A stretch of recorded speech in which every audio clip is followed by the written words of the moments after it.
मानुष जन्म दुर्लभ है बहुरी न दूजी बार, पक्का फल जो गिर पड़ा बहुरी न लागे डार। मानुष का जन्म पुनः मिलना बहुत कठिन है। पके फल जब डाली में से टूट करके गिर पड़ते हैं तब वे पुनः लौटकर उसमें नहीं लगते। इसी प्रकार जीव जब देह छोड़ करके चला जाता है तब पुनः उसमें नहीं लौटता है। पुनर्जन्म सिद्धांत अनुसार यह विश्वास किया जाता है कि जीव संसार को के 84 लाख योनियों में या असंख्य योनियों में कर्म वासनावश भटकता है। वह अपने किसी अच्छे कर्मों के बल पर सौभाग्य से कभी कभी मानव शरीर पाता है, ऐसे लोगों की मान्यता है। अन्य खाने की देह तो केवल भोग भूमिका है, वहाँ कल्याण सुधार का कोई अवसर नहीं है, केवल मानव शरीर कर्म भूमिका है। यही कल्याण सुधार की साधना की जा सकती है, परंतु जीव अपनी असावधानी से इस मानव शरीर के सुनहले अवसर को पशुवत खाने भोगने में बिता देता है और यहाँ के बिना आत्मकल्याण किए चला जाता है। देखो, पुनर्जन्म के अनुसार हम जिस घर में रहते हैं उस घर से हमारी अत्यधिक प्रीता है, लगाव है, आसक्ति है। तो हो सकता है उसी घर में हम किसी रूप में आ जाएं, लेकिन वह देह ना होने से हमें घर के लोग पहचान नहीं पाएंगे, और पहचान नहीं पाएंगे तो वह आदर, वह सम्मान, वह प्रवेश घर में नहीं हो पाएगा। जैसे जिस घर में आसक्ति है, कीट पतंग छिपकली कुत्ते बिल्ली की खानी में आ गए, दरवाजे पर बैठे रहेंगे तो क्या पहचान पाएंगे? एक बूढ़ा व्यक्ति ने बहुत धन इकट्ठा किया, धन इकट्ठा करने के बाद हो सकता है उसी घर में जन्म ले ले। एक सेठ के साथ ऐसी घटना घटी। सेठ को बच्चों के प्रति, घर के प्रति, दुकान के प्रति बड़ी प्रीता थी, बड़ा प्रेम था। सुबह उनका नित्य काम था दुकान में बैठ करके लोगों को सामान देना, उसके अवेजी पैसा लेना। एक दिन वे मर गए तो कहा जाता है बकरा खानी में गया, और बकरा खानी में गया तो उसी गली से होकर के एक कसाई बहुत से बकरे को ले जा रहे थे। उनकी जो दुकान पर जैसे ही पहुंचे तो उनको अपनी दुकान का ख्याल आ गया।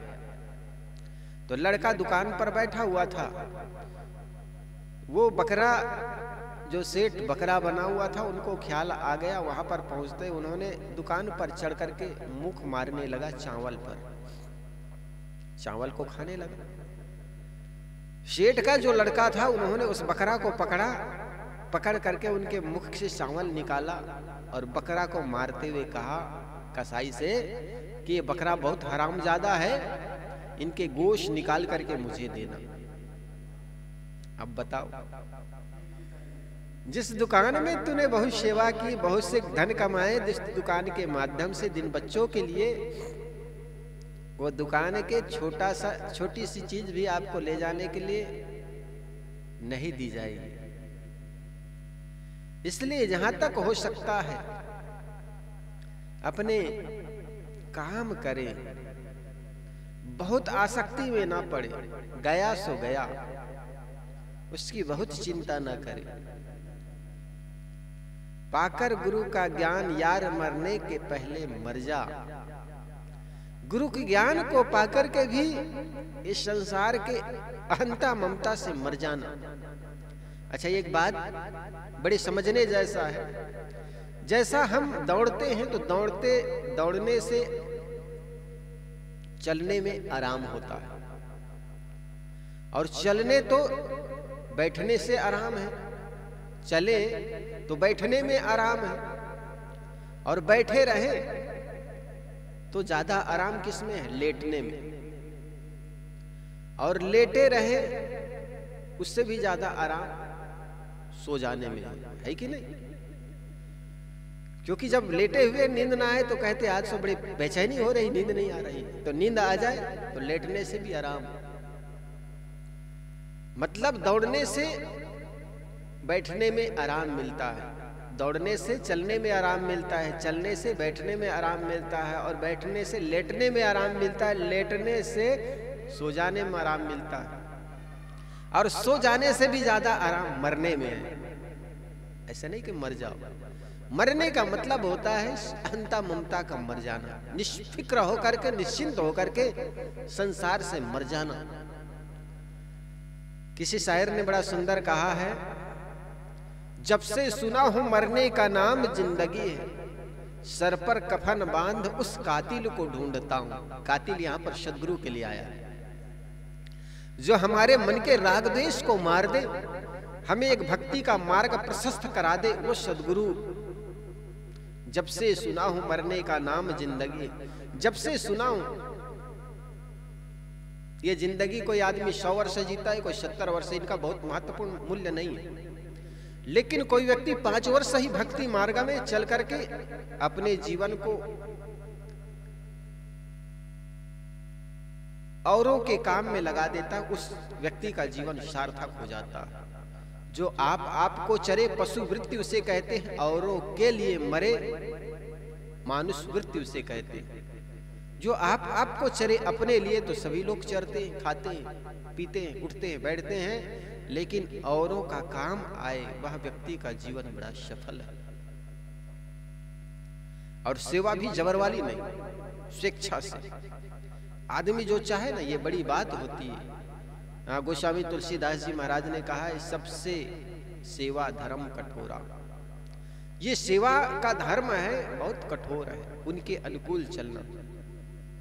महाराज राम जब चित्रकूट में चले गए थे, भरत को पता चला कि भैया अयोध्या नगरी को छोड़ करके वनवास हो गए हैं, वन को चले गए, वन को गमन कर गए। तब उनके मन में आया कि भैया तो पैदल चल करके गए हैं, और इतने जंगल में कांटे खूटी है, इसके ऊपर चल करके गए हैं, तो उचित अस मोरा, अगर वे पैर के भर गए तो मुझे उचित होगा कि मैं सिर के भल चलूं। इतने कष्ट हुए होंगे उनको, तो मैं सिर के भार सिर के बल चलूं। तो सेवा बड़ा धर्म, सेवा का जो धर्म है बड़ा कठोर है। इसलिए जीवन में वह व्यक्ति धन्य है जिसका जीवन औरों के काम आए। हम कपड़ा पहनते हैं, अनाज खाते, उस कपड़े को, उस अनाज को हम नहीं पैदा करते, इसलिए हमारा भी दायित्व करता है कि और लोग के उत्पादन चीजों को हम प्रयोग करते हैं, तो हम भी समाज के लिए कुछ उपयोगी चीज पैदा करें। एक लड़का था, पिता ने कहा, बेटा चल तुम्हें मैं बाजार ले जाता हूं और ऐसी चीजें तुम्हें खिलाऊंगा जिसको हजारों लोग बनाते हैं। बेटा के मन में जिज्ञासा जग गई, बहुत छोटा था, 5 वर्ष के था। पिता ने कहा, तुम्हें ऐसे चीज खिलाऊंगा जिसको हजारों लोग बनाते हैं। बेटा के मन में जिज्ञासा जगी कि घर में माँ भोजन बनाती है अकेली, हम 5-7 लोग खाते हैं, और वो चीजें कैसी होगी जिनको हजारों लोग बनाते हैं। गया बाजार, एक 250 ग्राम जलेबी खरीद करके बेटा को खिलाया। कह, देख बेटा, इसको हजारों लोग बनाते हैं। लड़का देखता है एक हलवाई जलेबी छान रहा है, अकेला तो छान रहा है। लड़का ने कहा, पिताजी इस जलेबी को तो अकेला ये हलवाई बना रहा है, इसको हजारों लोग कहाँ बनाते हैं। तो पिता ने कहा, देख बेटा, इसमें बनने के लिए क्या क्या चीज उपयोग में आया है। पहले तो तुम तेल ही ले लो। तेल को पहले किसान खेतों में पैदा किया, अनाज के रूप में, तिल के रूप में, फिर वो कोल्हू में जाता है, स्पेलर में जाता है, तेल निकलता है, उसमें हजारों लोग काम करते हैं। तेल निकालने के बाद उसको पैकिंग करते हैं, हजारों लोग पैकिंग करने में लगा हुआ है। फिर उसको ट्रांसपोर्ट करता है, दिल्ली से बॉम्बे, बॉम्बे से कलकत्ता, कलकत्ता से द्वारका, न जाने कहां पर। तो उसमें ट्रांसपोर्ट में भी हजारों लोग बने हुए। अभी तो तेल की ही बात हुई, अब लो कढ़ाई। कढ़ाई कहाँ बैला डीला छत्तीसगढ़ में पैदा होता है, भिलाई इस्पात खाना में आता है। फिर उसको लोहे के रूप में ढलाई करते हैं, फिर उसको आकार दिया जाता है कढ़ाई। तब लड़के ने कहा बस बस पिताजी, अभी तो तेल और कढ़ाई की बात हुई है, अब तो बहुत सी चीज और बची हुई है। फिर बेसन कहाँ से लाया, उसमें हजारों लोग लगा हुआ है। मैं समझ गया। ठीक इसी प्रकार हमारा यह जीवन खड़ा है, इसमें हजारों लोगों का हाथ है। जिस स्कूल में हम कखा गा पढ़े हैं, उस स्कूल का निर्माण हमारे पिता ने नहीं किया, आपके पिताजी ने नहीं किया। उसमें सरकार का हाथ है, सरकार ने बनाया। और सरकार भी कहां से बनाया, एक एक पैसे का वो टैक्स लिया। आप एक दवाई की टिकिया लेते हैं मेडिकल दुकान में, 1 किलो हल्दी भी लेते हैं, उसका भी आप टैक्स पटाते हैं। वो टैक्स के करीब करीब 40-45% शिक्षा के क्षेत्र में सरकार खर्च करती है। जिस विद्यालय में आप पढ़ते हैं उस विद्यालय के टीचर को आपके पिता वेतन नहीं देते, सरकार वेतन देती है। उस विद्यालय के निर्माण, उस टीचर के वेतन, हम 2 रुपए का भी टेबलेट लाते हैं, दवाई की टिकिया लाते हैं, वो दवाई की टिकिया का जो टैक्स पटाते हैं, वो टैक्स के 40-45% टैक्स के खर्च यही सब में प्रयोग करते हैं। तो इस प्रकार हम सब का जीवन एक दूसरे पर आधारित है, इसलिए एक दूसरे का सहयोग करें, एक दूसरे का भी हम डंडे बने, सहयोगी बने, तो निश्चित जानिए ये जीवन का उपयोग है। इसलिए साहब कहते ये मनुष्य तन जो मिला हुआ है ये पुनः मिलने वाला नहीं है, इसलिए इसका उपयोग कर ले। जिस घर के लिए बहुत मोह करते हैं, अहंकार करते हैं धन के, वो धन भी, वो मकान में भी हम जीते जी भी हम कई बार निकाल दिए जाते हैं, मरने के बाद तो निकाल ही देते। जिस घर को आपने खून पसीना एक करके बनाए हैं, और लड़कों से कहना बच्चों, मेरे बेटों, इस घर को बनाने में मैंने खून पसीना एक कर दिया, इसलिए मुझे किसी शमशान घाट में मत ले जाना, बल्कि शरीर पूरा हो जाने के बाद इसी कमरे, घर के इसके किसी एक कमरे में दफना देना। तो लड़के भी कहेंगे पिताजी माफ करना, ये कमरा, ये मकान तो हम जिंदे लोगों के लिए, आपको तो शमशान घाट में ही ले जाकर दफनाना पड़ेगा। और फिर भी विश्वास ना हो तो घर में जाकर के पूछना। लड़के कहेंगे पिताजी ये हो नहीं सकता, बच्चे छोटे छोटे हैं, डरेंगे, इसलिए आपको शमशान घाट में ही ले जाना पड़ेगा। ये तो मरने की बाद स्थिति है। कई बार जीते जी धक्का मार के बच्चे निकाल देते, अब जरूरत नहीं है, जाओ वृद्धाश्रम में। जब तक पैसे जेब में थे, शरीर में ताकत शक्ति थी और चेहरे में सौंदर्य था, लोग आते थे, बैठते थे। अब तो बच्चे भी बैठना नहीं चाहते। दादा दादा कहते, बच्चे आते हैं, गले लगते हैं तो दाढ़ी अब गड़ता है। कल तक वही दाढ़ी में उनको बड़ा आनंद आता था, प्रेम लगता था, गले से लगाते थे। आज वो दाढ़ी गड़ने लग गई, बाबा से मन ऊब जाता। तब तो लोग कहते अब इसकी जरूरत नहीं। और एक समय ऐसा भी आता है, घर के लोग भी प्रतीक्षा करते हैं कब ये खत्म हो, कब मरे। ऐसे संसार में हम जीते हैं।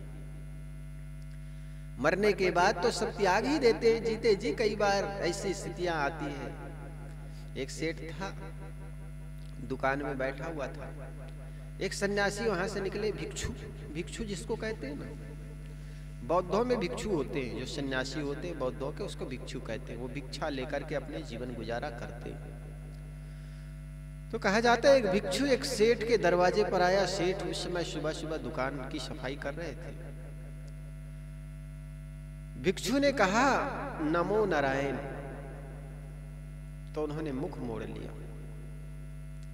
सोचा ये कबीरपंथी होगा, उन्होंने कहा साहेब बंदगी, फिर दूसरे तरफ मुख मोड़ लिया।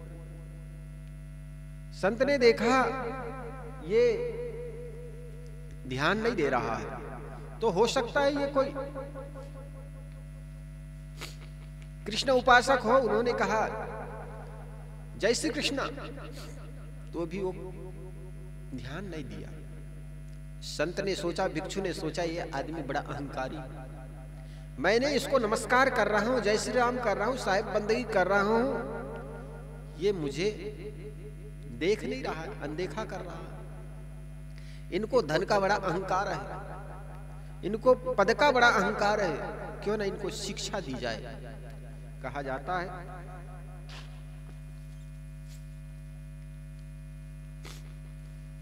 सेठ के सारे दिनचर्या उन्होंने पढ़ लिया। सुबह जाता था, सुबह 5 बजे स्नान करने के लिए। सेठ ने उसका रूप बना लिया, बहरूपिया बन गए। जैसे ही सुबह हुई, सेठ स्नान करने के लिए नदी के किनारे गए। उतने में संत सेठ का रूप बना करके उनके घर में आ गया। सेठ के घर में प्रवेश किया। लड़के लोग कहे पिताजी आज जल्दी आ गए, क्योंकि उसी का रूप बनाया हुआ था। बिल्कुल लड़के पहचान नहीं पाए। लड़कों ने कहा पिताजी आप बहुत जल्दी आ गए, बात क्या है? संत ने कहा बेटा मेरे ही रूप में एक बहरूपिया नदी के किनारे टहल रहे हैं और मुझे ठग ना ले, वो बड़े धूर्त है, इसलिए मैं पहले आ गया हूं। दरवाजा बंद कर दो, कोई आए ना। अब जाकर के वो संत सेठ के कमरे में जाकर के सारे हिसाब किताब देखने लग गए। थोड़े देर में उनके लड़का, उनके पिताजी आए। सेठ आया। सेठ ने दरवाजा खटखटाया, लड़के ने दरवाजा खोला। उन्होंने कहा कौन तुम? अपने उनके ही पिता थे। कहे बेटा मैं तुम्हारे पिता हूं, पहचानते नहीं? पिता तो हमारे घर में अभी आ गए तुमसे पहले, तुम कहां से चले आए पिता बन करके? अरे बेटा मुझे पहचानते नहीं? लड़कों ने सेठ को डंडे दिखाते हुए कहा यहां से भाग जाओ, अन्यथा डंडे से तुम्हारी पिटाई होगी। हमारे घर में तुम ठगने के लिए आते? हमारे पिताजी हमारे घर में हमें पहले बता गए कि कोई आए तो डंडे से स्वागत करना, तुम्हें डंडे से स्वागत कर देंगे, चले जाओ यहां से।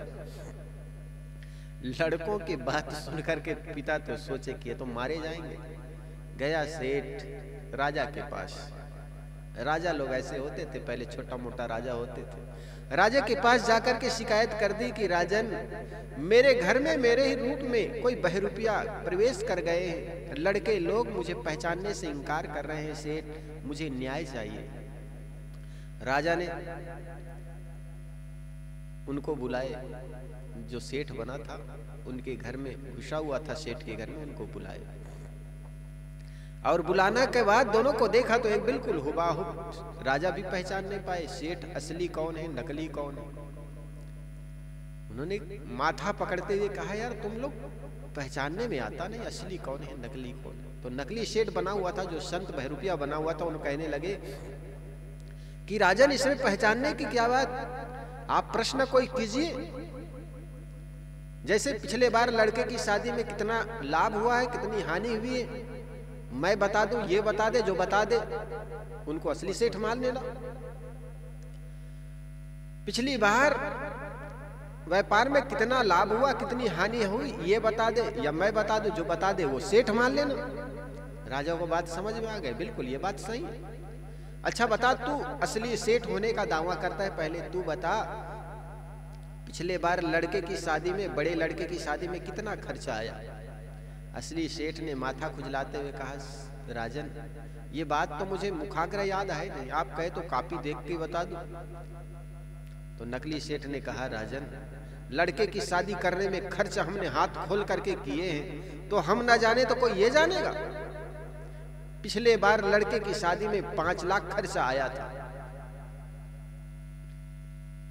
अच्छा, राजा तो बड़ा दंग हो गया, ये आदमी मुखाग्र बता रहा है, इसका मतलब असली राजा यही होगा। फिर भी दूसरे प्रश्न पूछा उन्होंने, अच्छा ये बता पिछले बार व्यापार में कितनी हानि हुई, कितना लाभ हुआ। असली सेठ ने कहा सरकार ये भी नहीं बता सकते हम, आप कहे तो कॉपी देख के बता दे। नकली सेठ ने कहा सरकार पिछले बार के हिसाब किताब में हम थे, हम न बताए तो कोई दूसरा बताएगा। पिछले बार के व्यापार में हमें 10 लाख का लाभ हुआ था, 5 लाख लड़के की शादी में कर दिए थे।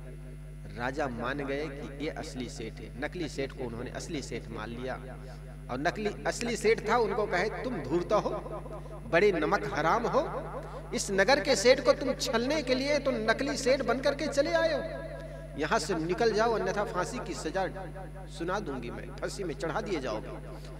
जो असली सेठ बना हुआ था बेचारा मुख चिपकाए हुए लटकाए हुए चला गया वहां से नदी के किनारे, और जो नकली सेठ बना हुआ था उनको कहा तुम सेठ माफ करना, तुमको तकलीफ देना पड़ा, इसके कारण जाओ तुम काम करो। कहा जाता है सुबह के समय मुख लटकाए सेठ नदी के किनारे घूम रहे थे, उतने में एक सन्यासी दिखा, ओ दौड़ करके दंडवत किया, नमो नारायण साहेब बंदगी। तब सन्यासी ने कहा आज तुम्हारा अहंकार कहाँ गया? कल तक मैं तुम्हें पहले से साहेब बंदगी कहा, जय श्री राम कहा, नमो नारायण कहा, तूने मुख फेर लिया। उस घर के अहंकार में, उस दुकान के अहंकार में, उस पुत्र और परिवार के अहंकार में, आज तुम्हारा अहंकार कहाँ गया? सेठ ने कहा माफ करना संत भगवान, मैं पद के अहंकार में, धन के अहंकार में मैं भूल गया था, मैं समझ नहीं पाया। तब संत ने कहा मैं वही बहरूपिया सेठ बन करके तुम्हारे घर में गया था, जिसके चलते तुम्हें लड़के लोग लताड़ दिए, निकाल दिए। तब तो उस सेठ का कहना क्या, उनके चरणों में एकदम दंडवत हो गए, माफ करना गुरु महाराज, माफ करना संत भगवान, मैं अहंकार में, पैसे के अहंकार में, परिवार के अहंकार में, दुकान और मकान के अहंकार में मैं आपका सम्मान नहीं कर पाया। तो ऐसा होता, ये तो जीते जी भी इंकार कर जाते हैं। ये तो खैर भूल था, ये तो समझाने का एक तरीका था। कई बार तो ऐसे घटनाएं घटती है। हम जब इलाहाबाद में थे, सदगुरु श्री धर्मेंद्र साहिब जी के सानिध्य रहना हुआ, तो एक बहुत बड़े प्रोफेसर आए, देखने में बड़ा सामान्य था, बूढ़े शरीर था, वो शायद टैक्सी में आए हुए थे। शाम के समय 4 बजे उनको जाना था, तो मेरे को कहे इनको स्टेशन छोड़ाओ, तो शायद मैंने साइकिल में बैठा करके टैक्सी स्टेशन ले गए, और टैक्सी स्टेशन में उसको टैक्सी बैठाया, फिर वापस आ गया। तो मेरे को दूसरे दिन बताए साहब जी ने कि इसके बारे में जानते हो? कहे साहब जी मैं नहीं जानता। कहे ये बहुत बड़े प्रोफेसर है, इनकी पत्नी भी प्रोफेसर रही है, और ये भी प्रोफेसर से रिटायर्ड हो चुके हैं।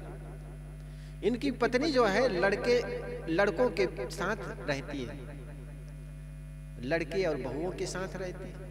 ये कभी बहुओं के या लड़कों के पास जाता है तो लड़के इनको 10 रुपए का नोट देता है, पिताजी आप बगल में होटल है वहां चाय पी लेना। अब इनकी बहुएं इनको चाय बना करके पिला नहीं सकती। बड़े सब एजुकेटेड थे, बड़े एजुकेटेड फैमिली थे। जरा सोचो, एक प्रिंसिपल प्रोफेसर हो, प्रोफेसर की पत्नी भी प्रोफेसर हो, उनके बच्चे भी बड़े सर्विस में रहे हो, तो कहीं दिल्ली रहते, कहीं बॉम्बे रहते, और वो केवल प्रोफेसर साहब केवल इलाहाबाद में एक छोटा सा कमरा में रहते थे। तो उनके लिए कहे ये जब जाते हैं अपने बेटे बहुओं के पास, तो बहू चाय बना करके नहीं दे सकते, उनको 10 रुपया का नोट देते हैं, कहते हैं पिताजी बगल में चाय पी करके आ जाओ। इतना दयनीय दशा होती, ऐसे स्थिति में आदमी जीता है। इसलिए जहां रह रहे हो सबके साथ सुंदर वर्ताव करो, हमारा एक ही अधिकार है। हम लड़के को अपने वश में नहीं कर सकते, बहुओं को वश में नहीं कर सकते, दुनिया के किसी लोग को वश में नहीं कर सकते, लेकिन अपना काम स्वयं कर सकते हैं। सबके साथ प्रेम का वर्ताव करें, जो भी मिले सबके साथ विनम्रता का भाव। चाहे जितने धन जोड़ लो, चाहे जितने परिवार जोड़ लो, चाहे जितने भी पद में पहुंच जाओ, लेकिन पद का अहंकार, शारीरिक बल का अहंकार, धन का अहंकार कोई काम आने वाला नहीं है। आपका अपना सुंदर व्यवहार ही, आपका सुंदर मीठी वाणी ही काम आएगा। इसलिए जहां तक हो सके सबके साथ मीठी वाणी का वर्ताव करें।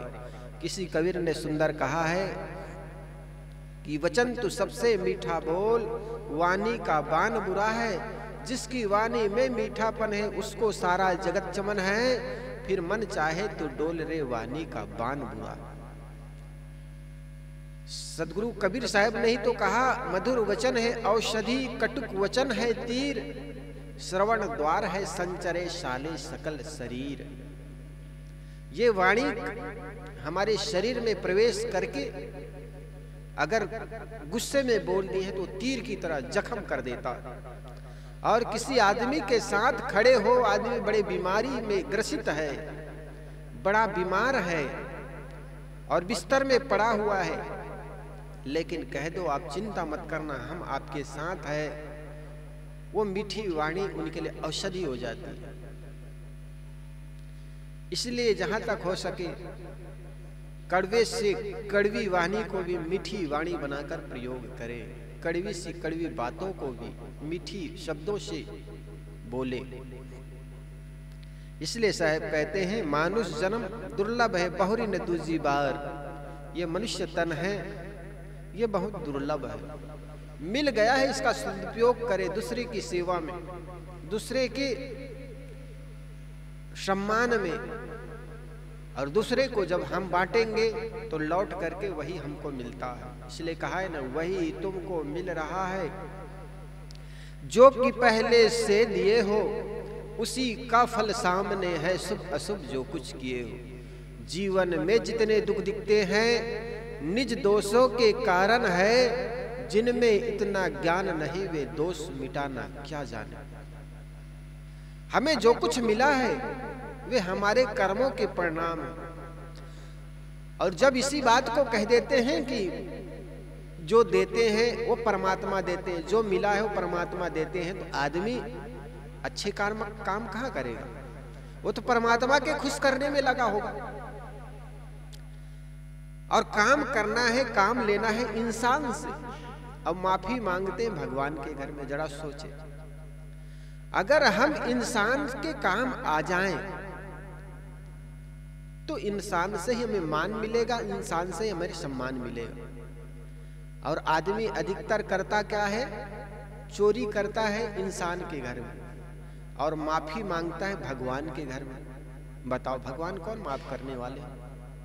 अगर जिनके घर में हम चोरी की है, जिनसे हम गलती की है, जिसको हम अपमान किए हैं, उनसे हम माफी मांग ले तो शायद माफ भी कर सकता। लेकिन आदमी घुसखोर है, घुसखोर, घुस लेने की आदत है, देने की आदत है। इसलिए भगवान को भी सोचता है कि 2 लड्डू चढ़ा देंगे भगवान हमें माफ कर देगा। अरे खेत जो तो तुम रामू के घर में और लगान पटाओ श्यामू के घर में, ये कैसे हो सकता है क्या? जिनके खेत में जोताई कर रहे हो उनके ही लगान पटाओ, जिनके तुम फसल काट रहे हो उनको तुम पैसे पटाओ तो बात ठीक है। लेकिन रामू के खेत में फसल काटते और श्यामू को पैसे देते हो, कोई माफ थोड़े हो जाए। इसलिए सबके साथ सुंदर वर्ताव करो। जो शरीर मिला हुआ है, इस शरीर का उपयोग परहित में जीवन बीत जाए। ये जिंदगी है, दूसरे के हित में, दूसरे की सेवा में लग जाए। सदगुरु इस साखी में बात पर जोर देते हैं कि मानव शरीर ही कल्याण साधना करने की भूमिका है और साथ साथ क्षणिक भी है तथा छूटकर शीघ्र मिलने वाला भी नहीं है। इसलिए इस मानव जीवन के सुनहले अवसर को असावधानी में, विषय वासनाओं में, राग द्वेष के झगड़े में न बिताओ, बल्कि इस जीवन में के एक एक क्षण का सद साधना में दोहन करो। ऐसे अवसर मिलना सहज नहीं है। ऐसे अवसर को जो व्यर्थ होता है वह कितना भोला है। मानव शरीर की दुर्बलता में सदगुरु डाली से टूटे हुए फल का उदाहरण देते हैं। जब पक्के फल डाली से टूटकर गिर पड़ते हैं तब वे पुनः इसमें नहीं लगते। इसी प्रकार जब जीव शरीर को छोड़ देता है तब पुनः वह इसी शरीर में प्रवेश नहीं करता और दूसरा मानव शरीर मिलना भी सहज नहीं रहता। वह तो पुनः जब उनके अच्छे कर्म फल उन्मुख होंगे तब मानव शरीर पाएंगे। पक्का फल जो गिर पड़ा बहुरी न लागे डाल। इस पंक्ति का यह अर्थ लगाना इसका दुरुपयोग है कि जैसे फल डाली में से टूटकर पुनः उसमें नहीं लगते, वैसे आदमी मरकर पुनः दूसरी देह नहीं धरता। कबीर साहब की अपनी मान्यता है कि जीव चेतन है, अविनाशी है और कर्म संस्कार के अधीन नाना योनियों में भटकते हैं।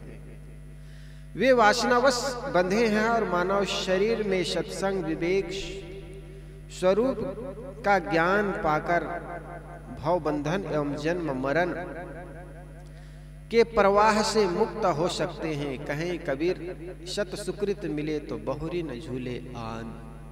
सदगुरु कबीर ने कहा है ये सत सुकृत, अगर आप सत्कर्म करते हो, अच्छे कर्म करते हो, आत्मा कल्याण और स्वरूप ज्ञान की कर्म करते हो, स्वरूप ज्ञान होने के बाद आप पुनः इस शरीर में नहीं आओगे तो बहुरी न झूले आन। इस झूला में, इस संसार के भावाटावी में, इस संसार के जन्म मरण के चक्कर से तुम मुक्त हो जाओगे।